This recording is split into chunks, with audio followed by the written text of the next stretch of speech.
Fandom. The fans are someone or something regarded collectively as a community or subculture. The term became popular in the early 19th century, with the first modern fandom being considered to be that of literary detective Sherlock Holmes. So fandoms have existed for centuries, for sports, books, TV shows, and films. However, the fandoms that I shall be discussing are those for musical artists. Justin Bieber's Beliebers, Beyonce's Bayhive, and how the experience of being a fan has changed with the introduction of social media platforms such as Twitter and Instagram.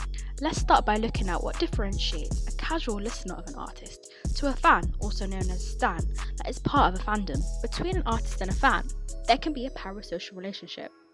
What is that, I hear you ask? Well, to find out more, I spoke to Professor Chris Rojek, a sociology professor at C University and an expert on this type of psychological interaction. You're having a relationship which is based upon online or on-screen contact. Parasocial relationships in celebrity terms mean really that you're having a relationship with a celebrity that is not a face-to-face relationship. The celebrity that you see is nearly always manufactured.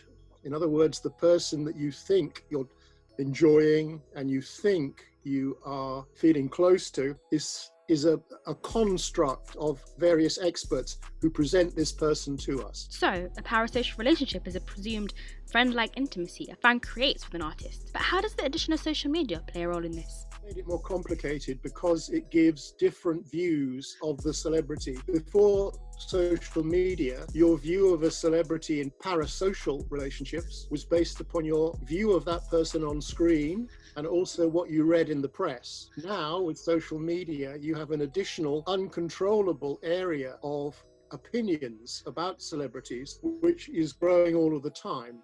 We can theorise about the relationship between fans and artists, but what's it really like? There's no better way to find out than speaking to an actual fan. I spoke to Ray, someone who's been part of multiple fandoms, and what I wanted to know from her is, what drew her to be part of these fandoms? And how did social media play a role in that? It kind of went from 0 to 100 real quick when like the come up of Justin Bieber and One Direction came. All I knew already was the internet. Like I used to kind of like interact with people a lot. It was just think like, how does this come about? And then with Facebook and then with Twitter, you quickly find out that like these people that you're watching on TV are now, you know, interacting with people and you can talk to them. And once you see that you can become a part of that, you just get intrigued. What it did, it like humanized these people. What comes now with social media is like, well, this is what they want to do. This is coming from their mouth. This is just them. You kind of think, obviously they're not the same as me, but there's not that level anymore where it's like, well, they're sky high and you're like 6-8 feet below them. It just kind of like almost brings you to the same level, makes you feel less weird about being involved with it. So it's clear to see in the interconnected society we live in today that an artist's relationship with their fandoms is heavily reliant on social media. Fans now have greater access more than ever to their favourite artists, whether that be through their opinions on Twitter, sharing their life events on Instagram, or showing their comedic side on TikTok.